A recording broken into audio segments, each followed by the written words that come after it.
right, so welcome to the medical accommodation. You can turn the music back on. I can read. There you go. Okay, so everyone can keep themselves muted unless they're asking questions. That'd be great. Okay, so welcome to the housing accommodation and ESA info session. Hopefully we'll be able to cover a lot of information that will apply to all possible situations, but if there are things that we don't cover, feel free to ask questions as we go. All right, so what are reasons you may need a medical accommodation for housing? In the past, here are some things that have been included. A single room for mental health diagnoses, guaranteed air conditioning for a medical diagnosis, a private bathroom potentially, access to a full kitchen, or handicap accessible room. Those are things that we have happen fairly often, but this is not an all-inclusive list. What are reasons for an emotional support animal? So in order to be able to have an emotional support animal on campus, you need to have a diagnosed disability by a medical or mental health provider in the state of Indiana or your home state. And things that have been included in those disabilities: anxiety disorders, depressive disorders, PTSD, other mental health disorders typically are the ones that we have seen with our emotional support animal documentation.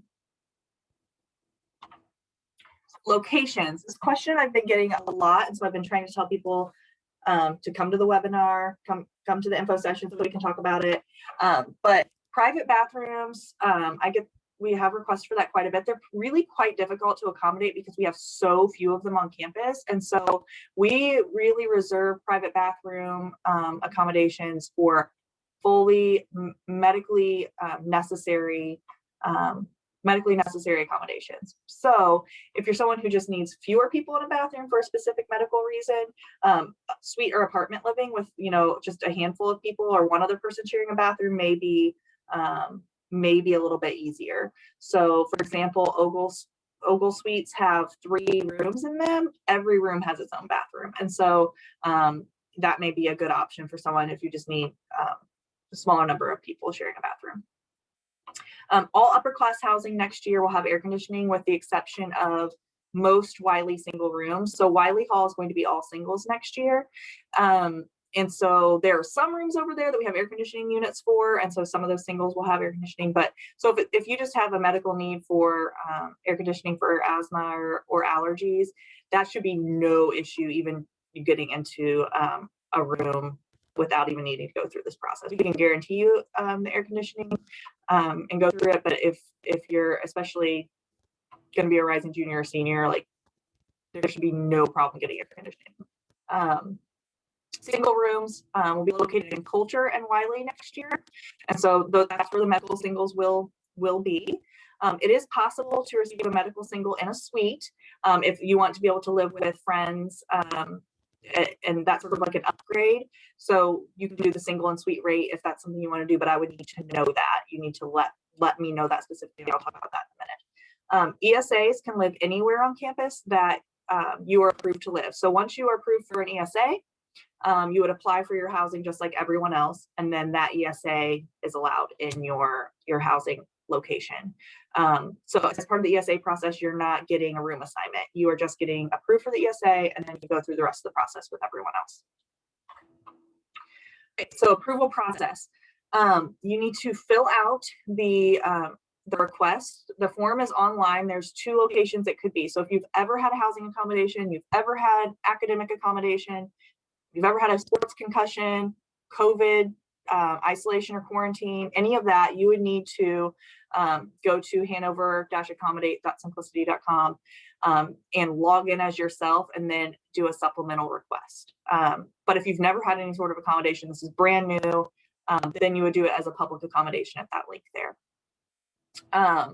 If you have, and this is what I started alluding to a minute ago, if you have specific location requests, so I need a single room, but I really want to live in a suite with my friends, I need to know that directly so that then I can kind of code my system that way.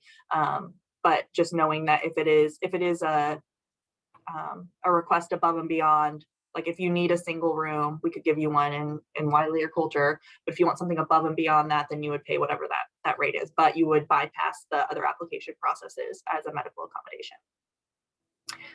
But make sure you email me that. And then ESA requests cannot make specific location requests. It's just, you'll go through the process and have your ESA. And then all of these submissions are reviewed by a committee. And so it's the Housing Accommodations Committee. And we will go through every request and prioritize it as medically necessary. So that's like priority 1. This is medically necessary. We will approve this and find this person their accommodation. There's kind of the yes, if we're able to do it situation. So if you submit a request for a single room and it's like, it's not medically necessary, but it would be a nice thing to help improve your experience. And then sort of in the second tier, and if we have room and ability to add more medical singles, then you would get one. And then the last priority is it's not medically necessary. It's not really, it's probably going to be a no. And so we go through and prioritize all of those. And then the committee, so you can see on the screen who that committee is. Myself, Katie Schneider, Debbie Siever, Catherine Lasso, and Christy Ownby. And so that way we have our medical professionals, our mental health professionals, and our accessibility services professionals and housing professional. And we make those decisions, and then I notify folks what that result is.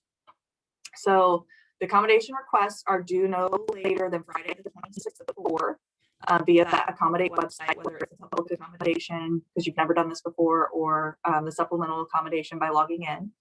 And then that selection committee will meet March 29th, 30th, 31st. And then you would hear no later than March 31st about whether or not your accommodation is approved and where you will be living if it's a medical accommodation. But with ESA, you would just be notified if it's been approved or not. And so all of that, so March 31st, that is prior to, let's see what I do with my calendars. Whoops. That is prior to every other application coming out.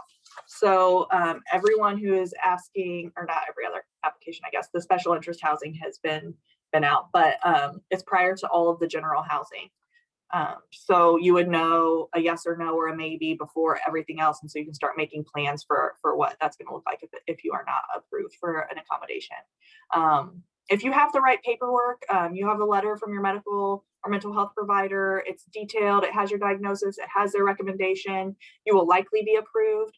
But if I get that and there's some questions we have, like, oh, it doesn't have a diagnosis or something like that, it could delay the approval process. So just be aware of that. The more information that they can put in that letter for you, the better, because then we won't have follow-up questions that we need more information from your provider from. So there's a ton of information. I went through it very quickly. What general questions do folks have that I can answer?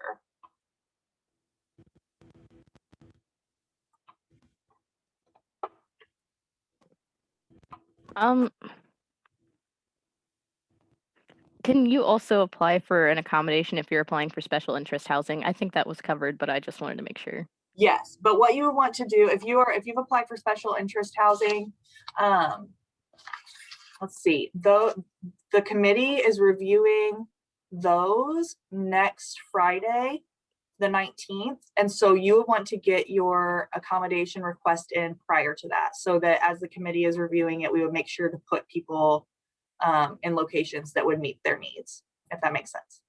Okay. Because what we would not want to do is be like, oh, we don't have, we're going to put this person in with this roommate and in this location. And then all of a sudden the next week we're like, oh no, we actually needed to do this, but we didn't know about it, and then have to reshuffle people or suddenly tell somebody they couldn't be in it. So, so if it's a both and thing, get both in before the 19th. Okay. Other questions?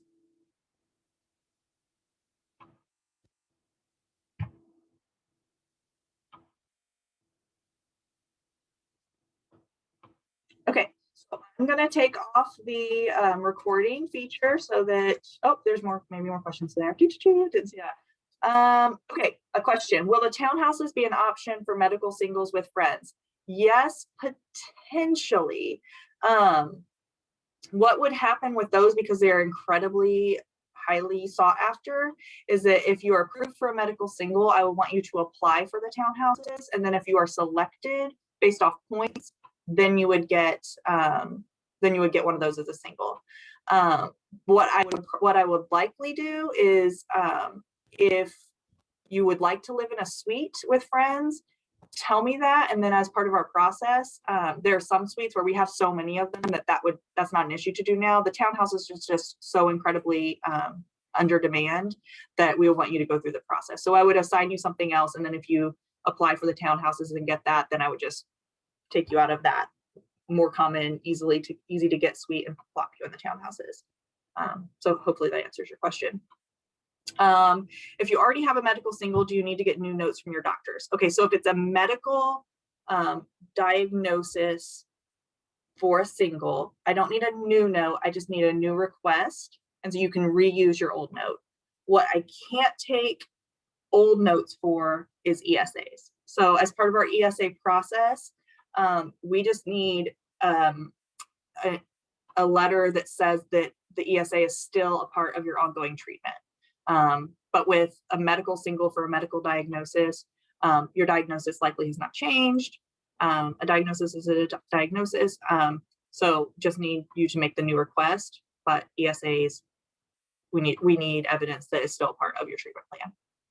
And the reason why that is that medical singles, medical accommodations are covered by ADA, the American Disabilities Act, and ESA is covered by the Fair Housing Act. And so we just need, as part of our policies with that, we want to make sure that this is still part of somebody's treatment plan. Other questions?